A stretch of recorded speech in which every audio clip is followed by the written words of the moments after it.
दिसंबर 2000 ये वो तारीख थी जिस दिन देवभूमि राज्य के तौर पर सामने आया। 2004 पहली बार लोकसभा चुनाव होते हैं और इन लोकसभा चुनावों ने देवभूमि की जनता का मिजाज, हाल, दिशा और दशा राज्य की चेंज करने का काम किया। नमस्कार, आप देख रहे हैं न्यूज इंडिया। मैं हूं आपके साथ पूजा मोहन पांडे। 24 की चाल का ये क्रम चलते हुए पहुंचा है उत्तराखंड और शुरुआत हम कर रहे हैं हरिद्वार लोकसभा सीट के साथ। इतने लंबे वर्षों में, दशकों में इस सीट का मिजाज आज तक कोई भाप नहीं पाया, ये कहा जाता है।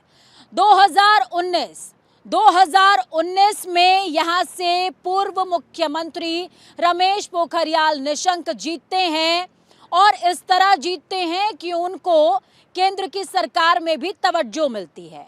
लेकिन अब 2024 का मामला है, सत्ता समीकरण सब कुछ बदल चुका है। 2004 पहली बार जब चुनाव हुए, समाजवादी पार्टी के स्थानीय कैंडिडेट ने यहां से खाता खोला, लेकिन उसके बाद लगातार बीजेपी और कांग्रेस के बीच में लड़ाई है। लेकिन 24 में समीकरण बदल गया है और समीकरण इस तरह से बदला है कि अब यहां पर पूर्व मुख्यमंत्री त्रिवेंद्र सिंह रावत वर्सेस पूर्व मुख्यमंत्री के बेटे वीरेंद्र रावत के बीच में जंग है और इस मुकाबले को त्रिकोणीय बनाने के लिए बसपा ने अपना कैंडिडेट मैदान में उतार रखा है। कुल अगर कैंडिडेट्स की बात करेंगे तो संख्या 14, लेकिन लड़ाई मानी जा रही है बीजेपी और कांग्रेस के बीच। और इस चर्चा को खास बनाने के लिए, 24 की चाल को खास बनाने के लिए, आपको समझाने के लिए कुछ मेहमान हमारे साथ में यहाँ पर मौजूद हैं। ये बीजेपी का खेमा है। यहाँ पर पूर्व विधायक है हमारे साथ हरिद्वार के सुरेश राठौर जी, बहुत स्वागत है सुरेश जी आपका। इसके अलावा हमारे साथ और भी लोग हैं, इनसे मैं आपको परिचित करा दूं। सर यहाँ पर हैं विकास तिवारी जी, जिला स्वागत है सर आपका। इसके अलावा हमारे साथ चंदन सिंह चौहान जी हैं, बहुत स्वागत है चंदन जी आपका। और देखिए हमारे साथ कांग्रेस से भी अली जी यहाँ पर मौजूद हैं। राव अफाक अली पूर्व अध्यक्ष हैं, जिला पंचायत प्रतिनिधि हैं, पूर्व मुख्यमंत्री उत्तराखंड के प्रतिनिधि रहे हैं। इसके अलावा आबाद मलवी जी हमारे साथ में मौजूद हैं, पूर्व सदस्य हैं। ईश्वर सिंह चौहान जी हमारे साथ में मौजूद हैं और इसके अलावा सपा से भी हमारे साथ में यहाँ पर उनके भी प्रतिनिधि मौजूद हैं। आम आदमी पार्टी से हेमा भंडारी जी हैं। हेमा भंडारी जी, बहुत स्वागत है आपका और बहुत बधाई आपको। संजय सिंह जी बाहर आ गए हैं। अनिल सत्ती जी हैं हमारे साथ में। समाजवादी पार्टी से हमारे साथ में लव दत्ता जी हैं। इसके अलावा यूकेडी देखिए, उत्तराखंड क्रांति दल का कहा जाता है कि उत्तराखंड जब निर्माण हुआ तो बहुत बड़ी भूमिका थी, लेकिन आज अपने अस्तित्व के सवाल से जूझ रही है यूकेडी। यहाँ पर हमारे साथ में मीनाक्षी जी हैं और गोकुल सिंह रावत जी हैं, प्रदेश महामंत्री हैं यूकेडी की। मीनाक्षी जी, बहुत स्वागत है मीनाक्षी जी आपका। और गोकुल सिंह रावत जी हैं यूकेडी से, हमारे साथ में, बहुत स्वागत है सर आपका। शुरुआत अब करते हैं। 24 में मुकाबला त्रिकोणीय, लेकिन कितना त्रिकोणीय? टक्कर का तो कितना टक्कर का, ये जानने के लिए शुरुआत सुरेश जी के साथ। सुरेश जी, क्या लगता है, मुकाबला त्रिकोणीय है, टक्कर का है, कहाँ देखते हैं मुकाबला? मुझे नहीं लगता कहीं कोई मुकाबला है। हम 5 लाख अधिक वोटों से जीतेंगे और हमारा दावा हम आज आप गंगा मैया के सामने बता रहे हैं, वो निश्चित रूप से सफल होगा। अब की बार भारतीय जनता पार्टी की 400 पार में हरिद्वार भी है। और इतना कहना चाहूँगा, आज जो चुनाव के मैदान में हैं वीरेंद्र रावत जी, उनकी माताजी को भी हमारी भारतीय जनता पार्टी ने हराया, उनके पिता को भी भारतीय जनता पार्टी ने हराया और ये हैट्रिक बनाएंगे, उनको भी हमारी भारतीय जनता पार्टी हराएगी। ठीक है सर, आपको क्या लगता है? देखिए, भारतीय जनता पार्टी का जो चुनाव है, जो मोदी जी का चुनाव है, मोदी जी ने जो पिछले 10 सालों में देश में जो विकास कार्य किए हैं, हरिद्वार भी उससे अछूता नहीं है। और इन 10 वर्षों में मैं बात अगर हरिद्वार की लोकसभा की करूं तो यहाँ एक मेडिकल कॉलेज हमको मिला है, यहाँ डिग्री कॉलेज हमको मिला है, यहाँ फ्लाईओवर हमको मिला है, यहाँ अस्पताल हमको मिले हैं, यहाँ रिंग रोड हमको मिले हैं। अनेक ऐसे काम जो पिछले 10 वर्षों में हमने किए हैं और जो पिछले 50 सालों में कांग्रेस या जो उससे जुड़ी पार्टियाँ थी नहीं कर पाई।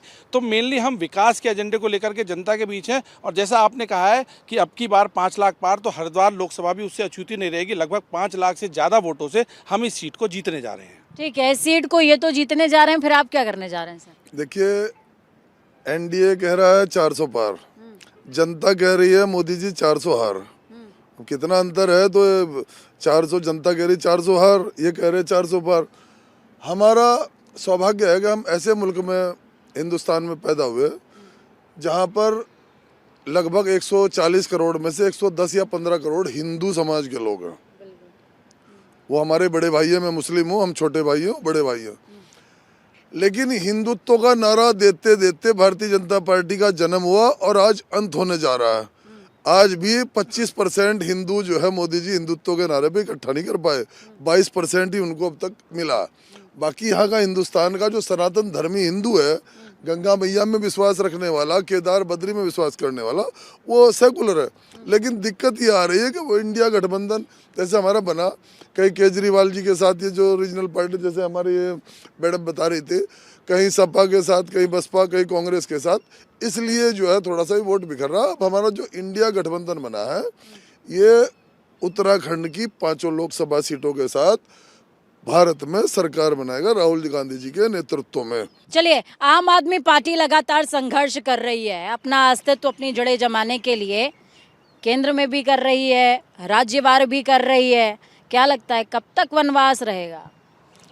देखिए, ये जो भाजपा का चाल चरित्र चेहरा है, ये अब जनता के सामने आ गया है कि किस तरह से जो खोखले वादे करके, खोखले जो जुमले करते हैं मोदी जी, तो वो दिखाई दे रहा है कि किस तरह से जुमले करते हैं। अभी यहाँ उत्तराखंड में आए थे, वहाँ भी बड़े बड़े जुमले कर गए थे। और अब इनको अगर ये 400 पार का नारा देते हैं तो भाजपा को क्या ज़रूरत पड़ गई थी कि 100 से ज़्यादा जो इन्होंने सांसदों के टिकट चेंज करे? तो चेंज करने की तो ज़रूरत नहीं थी, क्योंकि इन्होंने तो काम किया है। आज भाजपा अगर लोगों के बीच जाती है तो उनके पास कुछ भी नहीं है काम कर गिनवाने के लिए, क्योंकि यहाँ के बेरोजगार पे लाठी चलवाई है। ये जरूर भाजपा जाके कहेगी कि महिला जो हमारे बीच में अंकिता भंडारी हत्याकांड इतना बड़ा हुआ जिसमें वीआईपी का नाम भाजपा का है, और उसकी अंकिता की माँ चिल्ला चिल्ला कर कह रही है कि वीआईपी का नाम, लेकिन क्यों नहीं मुख्यमंत्री के मुँह से एक शब्द नहीं निकलता है। मोदी जी एक शब्द नहीं बोलते हैं। स्मृति ईरानी आती हैं, उनसे पूछा जाता है अंकिता के बारे में तो वो मुँह फेर लेती हैं। तो ये है इनका, महिलाओं को लेके कहते हैं कि बेटी बचाओ बेटी पढ़ाओ। मुझे नहीं पता कि ये नारा किस मुंह से देते हैं और क्या ये जनता को बताना चाहते हैं, क्योंकि बेटियों के जो भक्षक बने हुए हैं वो तो इनके खुद के नेता और खुद के मंत्री बने हुए हैं। आज ये बेटी बचाओ का नारा देते हैं। तो अभी अंकिता हत्याकांड में जो है उसको अभी तक न्याय नहीं मिल पाया है। दूसरा, बेरोजगार अगर अपनी रोजगार के लिए बात करते हैं तो उन पर लाठी बरसाई जाती हैं, और यहाँ पर जो जितनी भी भर्तियाँ होती हैं उसमें भर्ती घोटाला होते हैं। तो ये सरकार, इनको त्रिवेंद्र रावत जी ने अपना मुख्यमंत्री पद छोड़ा, इनको 3 मुख्यमंत्री बदलने पड़े। तो क्या जरूरत पड़ गई थी? अगर इन्होंने इतना अच्छा काम किया तो इनको 3 मुख्यमंत्री बदलने की जरूरत नहीं पड़ गई थी। आपके इस बात से यूकेडी कितना इत्तेफाक रखती है? कह रहे हैं कि मुख्यमंत्री तक को अपना चेंज करना पड़ा। देखिए, वही मैं अभी देख रही थी कि कितना कॉन्फिडेंस है। एक्चुअली इसे कॉन्फिडेंस नहीं, इसे ओवर कॉन्फिडेंस कहते हैं, जो ये 400 पार का बार बार नारा लगा रहे हैं। मुझे ये समझ नहीं आ रहा कि ये 400 पार का नारा किसके बलबूते पे लगा रहे हैं। ये लोग त्रिवेंद्र सिंह रावत की बात कर रहे हैं। त्रिवेंद्र सिंह रावत जी की अगर हम बात करें, उनका इतिहास देखें तो वो व्यक्ति हैं जो सहारनपुर को उत्तराखंड में मिलाने की बात करते हैं। वो व्यक्ति हैं जिन्होंने सिंह ताली पुल का निर्माण नहीं होने दिया, वो भी सिर्फ इसलिए क्योंकि उनके एक मित्र का वहाँ पे रिजॉर्ट है, जिसकी वजह से उनको डिस्टर्बेंस होगी, उनके मित्र को वहाँ पे डिस्टर्बेंस होगी, जबकि वो 60 किलोमीटर का रास्ता कम करता है कुमाऊं गढ़वाल का। तो इस तरह के विकास की बात कर रहे हैं। और एक बहुत अच्छी बात इन्होंने करी थी कि चैनल की बात यहाँ पे आई, तो जब चैनल की बात आई है तो उस पर भी मैं बता दूं कि जो चैनल घोषित किया गया था वो एनजीटी के रूल्स के अकॉर्डिंग जो नदी होती है, नदी के कई मीटर तक आप कोई कंस्ट्रक्शन नहीं कर सकते हैं। तो आप ये बताइए कि यहाँ पे जब अतिक्रमण हटाने की बात हो रही है, तो और आपने इसे गंगा नदी जब आपने घोषित किया, भावनाओं के साथ खेल खेल के जब आपने गंगा नदी घोषित किया, तो उसके बाद ये अतिक्रमण वाला जो अनवांटेड कंस्ट्रक्शन है नदी किनारे, वो क्यों नहीं तोड़ा जा रहा है? उस पे क्यों नहीं? आपके विचार बहुत अच्छे हैं मीनाक्षी जी, बहुत अच्छे विचार हैं, यूकेडी के भी विचार बहुत अच्छे हैं, लेकिन मौजूदा समय में जो अस्तित्व की जो समस्या से आप लोग जूझ रहे हैं उसको कैसे रिजॉल्व करेंगे? देखिए, हमारा ये मानना है कि जनता ही है जो किसी को चढ़ाती है और किसी को उतारती है। तो जनता ने ठीक है इन लोगों पे भरोसा किया, इनके जुमलेबाजी पे बहुत भरोसा किया, लेकिन आज जनता कहीं ना कहीं जनता ज़रूर समझेगी कि जो आज यूकेडी, जब हम बात कर रहे हैं कि यूकेडी अपने अस्तित्व की लड़ाई लड़ रही है, वही हाल आज उत्तराखंड का भी है। उत्तराखंड अपने अस्तित्व की लड़ाई आज भी लड़ रहा है। आप ये देखिए कि जब जनता को ये चीज़ समझ आ जाएगी कि यूकेडी ने ही लड़ाई लड़ी थी इस उत्तराखंड राज्य को बनाने के लिए, और आज जब हम यूकेडी को ही नहीं, मतलब यूकेडी अपने इन पदों पे आ पा रही है, तो क्या स्थिति है आज उत्तराखंड की हम देख रहे हैं। तो कहीं ना कहीं जनता कभी ना कभी ये चीज़ें समझेगी ज़रूर, और इनके जुमलेबाजी से तो जनता परेशान है ही, और डेफिनेटली वो विकल्प के तौर पे रीजनल पार्टी को ही अपना समर्थन देगी। ठीक है, लव जी, साथ में कैंपेनिंग हो रही है? बिल्कुल, वो चर्चाएं हर जगह हैं और हर जगह जाए जा रहे हैं और लोगों के बीच में, और लोगों का बहुत अच्छा रिस्पांस मिल रहा है। और इस बार जो है जनता बदलाव के मूड में है, क्योंकि इससे पहले कि लोकसभा के यहाँ सांसद निशंक जी रहे, उन्होंने जो है कोई काम नहीं करा लोकसभा के अंदर। जहाँ तक भारतीय जनता पार्टी कह रही है कि हमने ये बनाया, हमने वो बनाया, जिसके लिए भी जो प्रयास करा वो आम जनता लोगों ने करा और उनका गला पकड़ के काम करवाया गया। सर, यूसीसी को लेकर के बड़ा बवाल मचा हुआ है, आपको क्या लगता है यूसीसी वोट को बढ़ा देगा कि कम कर देगा? देखिए, ये समान नागरिक संहिता का जो कानून बना है देश के अंदर पहला बनाना प्रधानमंत्री जी ने और भारत सरकार की, भारतीय जनता पार्टी की सरकार ने उसको स्वीकार किया। ये लोग किस तरह की बातें करते हैं मैं नहीं जानता, लेकिन इतना जानता हूं कि देश के अंदर जो काम हमारी भारतीय जनता पार्टी की पुष्कर धामी की सरकार ने उत्तराखंड के अंदर किया, वो पहला स्थान हमारा है। आज ये किसी तरह की बात करें, इनसे पूछें कि इनके नहीं सर, लेकिन लगातार ये बात कही जा रही है कि धामी जी सरकार में रहे, उसके पहले भी आपकी सरकार रही, भले ही आपको मुख्यमंत्रियों को बदलना पड़ा, लेकिन स्वास्थ्य सुविधाएं आज भी नहीं बहाल हो पाई हैं, बहुत सारी चीज़ें, दूरगामी क्षेत्रों तक रोशनी आज भी नहीं पहुँच पाई है। तो ये समस्याएं कब रिजॉल्व होंगी? क्योंकि जो लोग आपको सुन रहे हैं वो ये इसका भी आंसर चाहते हैं। मेरे से पहले अभी विकास तिवारी ने आपको बताया जो आयाम हमने दिए, यहाँ की सड़कें, यहाँ की जो विकास की गंगा हमने बहाई है, वो इन लोगों को दिखाई नहीं देती। यहाँ आज जो दिल्ली से आने में 6 घंटे लगते थे, आज 2.5 घंटे मारे, वो इनको दिखाई नहीं देता। इनको ये दिखाई नहीं देता जब इनके मुख्यमंत्री हरीश रावत थे, उन्होंने डेनिम शराब बना दी, फैक्ट्री अपने बेटे को लगा दी, घर घर में वो शराब बिकवाने का। डेनिस को लेके बोल, चिकित्सा के क्षेत्र में अभूतपूर्व काम हुआ है। एम्स से लेकर मेडिकल कॉलेज से लेकर ईएसआई हॉस्पिटल से लेकर आयुष्मान योजना से लेकर जन औषधि केंद्र तक लेकर सरकार ने बिल्कुल चिंता करी है, हर तबके की चिंता हुई। कल ही मैं खबर पढ़ के आई हूँ सर, स्ट्रेचर नहीं मिल रहा था, खटिया पे लेके आए महिला को। नहीं, कहाँ का विषय आप बता रहे हैं मुझे? ये मैं आपको प्रयाग क्षेत्र का, रुद्रप्रयाग क्षेत्र का केस बता रही हूँ। उस क्षेत्र की जानकारी मैं नहीं रखता हूं, मैं अपने लोकसभा क्षेत्र की बात कर रहा हूं, लेकिन ऐसा बिल्कुल नहीं है। सरकार ने और तो और हेलीकॉप्टर के माध्यम से भी एम्स में मरीजों को लाने का लगातार काम कर रही है सरकार, और निश्चित ही सरकार इस और बहुत बढ़ रही है और चिकित्सा के क्षेत्र में लोगों को काम दिया है। ठीक है सर, ये लगातार कह रहे हैं कि जो बताया इन्होंने वो गलत बताया। गुलाम नबी आजाद जी स्वास्थ्य मंत्री थे, मैं उस उद्घाटन में उसके शुभारंभ में था हरीश रावत जी के साथ, हमने बनाया। और यहाँ जो हरिद्वार की बात करो ना, 1 मिनट, हरिद्वार की लोक देश में कांग्रेस के 50 साल में केवल एक एम्स दिया, दिल्ली एम्स, लेकिन 2014 में देश के प्रधानमंत्री नरेंद्र मोदी जी के बनने के बाद आपने एक एम्स बनाया। एक सब ना बोल रहा, 1 मिनट पहले एक सुनो भाई, अल्लाह नहीं, 1 मिनट आप भी बोलना। देखिए, उत्तराखंड आई है, उत्तराखंड पे चर्चा हो रही है, हरिद्वार लोकसभा पे। उत्तराखंड में एक ही एम्स बना है, लेकिन वो हमने बनाया। 1 मिनट रुक जाओ सुनो, आपको 3 बार मौका मिला, एक आप भी बना देते। अब आ जाओ हरिद्वार सीट पे। 1 मिनट, हरिद्वार सीट पे भारतीय जनता पार्टी ने दोनों रिजेक्ट प्रोडक्ट पेश किए। पहले तो निशंक जी 10 साल वो यहाँ सांसद रहे और मानव संसाधन जैसे बड़े विशाल मंत्रालय से नवाजे गए, लेकिन वो क्या हुआ कि जब वो आई आपदा इसकी कोविड की, तो कोविड के समय महीना देना बंद कर दिया, तो उन्हें जो है हटा दिया, महीना नहीं जा रहा कि मैं कोविड में कहा। तो ये आपत्तिजनक बात है। सुनिए, एक इस बात पर मेरी घोर आपत्ति है, इनको इस प्रकार की भाषा उपयोग करने का कोई अधिकार नहीं है। ये महीना देना और ये सब प्रथाएं जो है ना, ये भ्रष्टाचार की चलो अच्छा 1 मिनट, कांग्रेस में है, ये भ्रष्टाचार। सर, इस तरह किसी की भी बात नहीं। 1 सेकंड मेरी बात सुनो, चलो उससे छोड़ो दूसरा। हमारे यहाँ ऐसा नहीं होता कि हमारे यहाँ ऐसा नहीं होता कि मुख्यमंत्री ये कहे कि तुम लोग यहाँ खनन कर लेना, मैं आंख मूंद लूंगा। ये परंपरा कांग्रेस की है, हमारे यहाँ महीना और ये सब। ये बात करते हैं गाँव राष्ट्रीय हिंदुत्व की बात करते हैं। अगर इनसे पूछा जाए कि गाँव के लिए इन्होंने कितना कार्य करे, अगर आज गाँव कट रही है और जिस कंपनियों में कट रही है उन्हीं कंपनियों से चंदा ले रही है 250 करोड़ में, क्या अभी राष्ट्रीय की बात करते हैं? इनमें शर्म आनी चाहिए इन्हें। आप बात करते हैं शराब की बात, आप हड़ की पौड़ी पे खड़े हो जाइए, आप एक फोन मारिए, वहाँ पे अवेलेबिलिटी हो जाएगी। ये करवा रहे हैं भारतीय जनता पार्टी के लोग यहाँ पर। भाई ने कहा, मैं उस पर बताना चाहता हूं। मैडम ये सारी फर्जी बातें हैं। अभी मैडम ने कहा कि पार्टी चाल चरित्र देखिए। अरे अपने नेता का देखो चाल चरित्र, अब जनता को दिखा। जेल में पड़े हैं बड़ी मुश्किल से, ये बता रहे हैं हमें चाल चरित्र। आप इसे देखिए, ये कार्य ये क्या है। आप दिल्ली से आई हो। कांग्रेस तो ये कह रही है सर कि बीजेपी दबाव बनाने का काम करती है, दबाव बनाती है, फिर उसके बाद पार्टी में। देखिए, उनको कोर्ट ने अंदर किया हुआ है, उनको सुप्रीम कोर्ट ने जेल में डाला हुआ है, उनको ईडी ने अंदर डाला हुआ है, उनको भारतीय जनता पार्टी की सरकार ने अंदर नहीं डाला हुआ।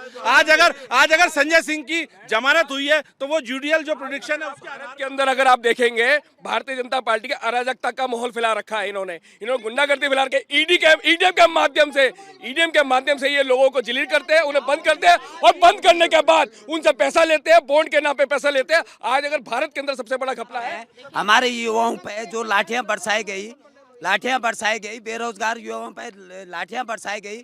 हमारी इसी त्रिभुवन सरकार ने जो है हमारी मातृशक्ति की बेइज्जती की थी। एम्स की बात आई है, उनका अनादर हुआ था। एम्स की बात आई है ना, एक मिनट, एम्स की बात आई है तो मैं एम्स में बता दूं भर्ती किन लोगों की हो रही है। आप इनका भ्रष्टाचार का आलम देखिए। राजस्थान के एक परिवार के 12 लोग एम्स में भर्ती हो जाते हैं। विधानसभा में अगर आप सुनना चाहेंगे तो मैं बोलूँगा। देखिए, ये 400 पार का नारा दे रहे हैं। हकीकत ये है कि इनके सांसद टिकट वापस कर रहे हैं। गुजरात जो मोदी जी का गढ़ कहा जाता है, हरिद्वार की बात, हरिद्वार का तो है ही। दिया गया। अगर उन्होंने काम, उनको कोरोना काल में जो गांव उन्होंने गोद लिया था उस गांव से उन्हें धकेला दिया। आप बताइए उस गांव की हालत क्या है, क्यों उनका टिकट काटा गया? अगर उन्होंने काम अच्छा किया था तो उनका क्यों काटा गया? उत्तराखंड में चुनाव जो है, अभी हम केवल और केवल हरिद्वार लोकसभा की बात करेंगे। यदि हम कांग्रेस की और भाजपा की बात करें, अभी यहाँ पर हेमा जी हैं, इन्होंने एक बात बोली। रमेश पोखरियाल निशंक ने जिस गांव को गोद लिया था उस गांव से उनको बायकॉट कर दिया गया क्योंकि वहाँ पर काम ही नहीं हुआ था। ये गलत प्रचार कर रही है। इनको जानकारी नहीं है। जो गाँव में बहुत बुरी स्थिति थी, आज गाँव स्वर्ग बन गया है। ये गलत बता रहे हैं। गांव में उजाला है, सैकड़ों लाइट लगी हैं। जिस गांव को गोद लिया था आज वो गांव के सम्मानित ग्रामवासी सौभाग्य मानते हैं। ये गांव की बात करेंगे, हम गांव के व्यक्ति जी। मैं रोहल के गांव से आता हूं, मैं ग्राम प्रधान भी रहा हूं। एक मिनट भाई साहब, गांव के अंदर आप जाके देखिए, वहाँ का जो स्कूल है वो एक आदर्श स्कूल है और पूरे जिले के अंदर उसकी इन्होंने कांग्रेस ने क्या किया है, परिवारवाद सीधा दिखता है। पहले हरीश रावत जी यहाँ स्वयं हारे, उनके पत्नी यहाँ पर हारी, उनकी बेटी यहाँ से चुनाव लड़ चुकी है, विधायक है, अपने बेटे को दे दिया। क्या और कोई कार्यकर्ता नहीं बचता कांग्रेस के पास में? आज भारतीय जनता पार्टी के पास यदि कोई है तो कार्यकर्ता है। सुनो, अगर त्रिवेंद्र रावत जी दूध के धुले हुए हैं तो भारतीय जनता पार्टी ने इन्हें क्यों रिजेक्ट करके सीएम पद से हटाया? सुनिए, मैं इनकी बात का सब बातों का जवाब देता हूँ। एक मिनट मैडम सुनिए, क्या है इनका कहना यह है कि भारतीय जनता पार्टी दबाव बनाती है, करती है। आज ही हरिद्वार में इनके मेयर के प्रत्याशी, इनके विधानसभा के प्रत्याशी, इनके पूर्व शहर अध्यक्ष हरीश रावत जो पूर्व मुख्यमंत्री थे उनके ओएसडी और इनके सेवा दल के प्रदेश अध्यक्ष जैसे पदों पर रहे कार्यकर्ताओं ने, इनके वरिष्ठ लोगों ने आज ही भारतीय जनता पार्टी ज्वाइन की। जब ये शिक्षा की बात करते हैं, प्राथमिक जो विद्यालय है, प्राथमिकता जो सरकारी विद्यालय वो बंद होने के कगार पे है। 1600 विद्यालय बंद हो चुके हैं, 3500 जो है बंद होने जा रहे हैं। तो ये सरकार इनका काम कर रही है। निशंक की बेटी तो पढ़ेगी लंदन में और उत्तराखंड की बेटी और बेटा पढ़ेगा, क्या कहते हैं उसे, पढ़ेगा जो क्या कहते हैं सड़कों पे। मानो यही सुनो, ये गलत बात है। सुनो मैडम, मैडम ये जो सुन दो लो ये 2000 उत्तराखंड बनाने में समाजवादी पार्टी का हाथ था। उत्तराखंड बनाने में समाजवादी पार्टी का हाथ था। आज ये भारतीय जनता पार्टी षड्यंत्र की राजनीति करके उत्तराखंड के अंदर राजनीति कर रही है। समाजवादी पार्टी ने बनाई थी मैडम ये। जब ये उत्तर प्रदेश के अंदर अभियान था तो समाजवादी पार्टी ने वहां से बना के भेजी थी। आपको याद होगा मैडम, एक मिनट, आपको याद होगा मैडम, आपके इनके खंडूरी थे, इनके सांसद खंडूरी थे यहाँ पर, इनके सांसद खंडूरी थे उस समय जब ये उत्तराखंड बना तो उन्होंने अपने लेटर में लिख के दिया। अंकिता भंडारी यहाँ पर देखिए हरिद्वार से मौजूदा विधायक हमारे साथ में। मुझे इतना कहना है बहन जी की बात पे, जो विषय न्यायिक प्रक्रिया में है, देखिए जो व्यक्ति उस पे आरोपी था वो जेल के अंदर है, उसके प्रतिष्ठान को बुलडोजर से उसी रात ध्वस्त कर दिया गया और कानून अपना काम कर रहा है। देखिए मुख्यमंत्री जी जो त्रिवेंद्र सिंह रावत यहाँ चुनाव लड़ रहे हैं, ये दो विधायक हमारे उस समय थे, माननीय आदेश चौहान जी और सुरेश राठौर जी। ये बिल्कुल गंगा भैया पे यहाँ कसम खा के बता दे, अगर इन्होंने 4 बार उसके साथ उसके कमरे में बैठ के चाय पियो हरिद्वार के किसी आदमी ने, तो मैं कह रहा सुनो नहीं 400 बार। देखो मैडम मैं बताता हूँ, ये 400 बार चाय पियोगा। मैं एक बात बता, मेरी बात सुनिएगा, मैं आपको मैडम इधर सुनो मेरी बात। क्या हरीश रावत के साथ पूरे हरिद्वार ने बैठ के चाय पी, खाना खाया सीएम हाउस में, और वहाँ विधायकों को भी चाय या पानी एंट्री नहीं थी। चाय पूरे हरिद्वार ने पी लेकिन वोट नहीं दिया। आप कमाल देखिए, हरीश रावत हारे, हरिद्वार में हारे, आप कह रहे हैं चाय पी, चाय ऐसी चाय। हरीश रावत जी ने मैंगो पार्टी कर करके बहुत करी है, लेकिन यहाँ की जनता ने उन्हें नकार दिया, कोई वोट नहीं दी है ना। हमारे प्रत्याशी लगातार। मैं कहना चाहता हूँ क्या नैतिकता इनके पास है? कोई इनका पदाधिकारी है, कोई इनका जिलाध्यक्ष है, कोई कांग्रेस पार्टी का पदाधिकारी या प्रत्याशी है, उनके पिताजी हैं, उनकी माताजी हैं। भारतीय जनता पार्टी ने जिसको टिकट काटा, कोई व्यक्ति विरोध नहीं कर सकता, क्योंकि हम कैडर बेस हैं। हम संजय जी देखिए लगातार हम चर्चा कर रहे हैं। लव जी रुकिए एक मिनट। देखिए यहाँ पर सर रुकिए एक मिनट। प्रदेश के जो मौजूदा इस समय मुख्यमंत्री हैं धामी जी, उन्होंने बहुत धाकड़ डिसीजंस लिए हैं, लेकिन हम बात हरिद्वार लोकसभा सीट की कर रहे हैं। हरिद्वार से हमारे संवाददाता हैं संजय पुंडीर जी हमारे बीच में हैं। सर पूरी चर्चा सुन ली आपने, जनता की नब्ज क्या कह रही है? देखिए जिस तरह से देश दुनिया में हरिद्वार की एक अलग पहचान है, उसी तरीके से यहाँ का जो दृष्टिकोण है यानी राजनीतिक दृष्टिकोण है वो भी सबसे अहम है। माना यह जाता है कि जिस पार्टी को यहाँ से जीत मिलती है वो चारों और जो अन्य सांसदीय सीट है उन पर उनका असर होता है, लेकिन आने वाले जो 4 जून का फैसला ये तो जनता तय करेगी किसको अपना जीत के यहाँ से भेजती है। पूजा बिल्कुल। तो देखिए आदेश जी, लगातार चाहे आम आदमी पार्टी हो, चाहे यहाँ पर हमारे साथ मीनाक्षी जी हैं यूकेडी से, कांग्रेस सपा, सब यही पूछ रहे हैं। रमेश पोखरियाल जी ने बहुत बढ़िया काम किया और आप काम उनके गिना भी रहे हैं, टिकट क्यों कट गया? ऐसा है कि भारतीय जनता पार्टी में कोई भी पद, चाहे वो मुख्यमंत्री का हो, चाहे मंत्री का हो, चाहे राष्ट्रीय अध्यक्ष का हो, वो किसी एक की बपोती नहीं है। संगठन व्यक्तियों की योग्यता दक्षता के अनुसार उनके दायित्व का परिवर्तन करता रहा है। और मैं ये जब भारतीय जनता पार्टी में किसी को भी, तो गडकरी जी, राजनाथ जी, अमित शाह जी, इनको क्यों नहीं, मोदी जी क्यों? ये नाकारा निकम्मे थे इसलिए टिकट काट दिया। अब सुनो, मोदी जी कह रहे 400 पार, जनता कह रही है 400 हार। 400। एक मिनट, मैं इनकी बात यह कहना चाहूंगा मैडम, मेरी समझ में नहीं आ रहा। भारतीय जनता पार्टी एक कार्यकर्ता आधारित दल है, हमारी एक व्यवस्था है, उसी के नाते जिम्मेदारी दी गई है। लेकिन तो फिर इनका जवाब दीजिए, गडकरी जी क्यों नहीं? मैं जवाब दूंगा। भारतीय जनता पार्टी का एक भी कार्यकर्ता ने इसका कहीं विरोध नहीं किया। इनके पेट में किस बात का दर्द है? भारतीय जनता पार्टी से इन्होंने ये जो बात कर रहे हैं, ये 5 साल काम नहीं करते हैं, ये पन्ना प्रमुख बनाते हैं ताकि चुनाव के टाइम पे घर घर पे शराब कैसे पहुंचाई जाए, इसलिए वहाँ पे पन्ना प्रमुख तैनात किए जाते हैं, इसीलिए। और आप जानते हैं मैडम जिस पार्टी की बात कर रहे हैं उसे तो उत्तराखंड क्रांति दल को तो जनता ने नकार दिया।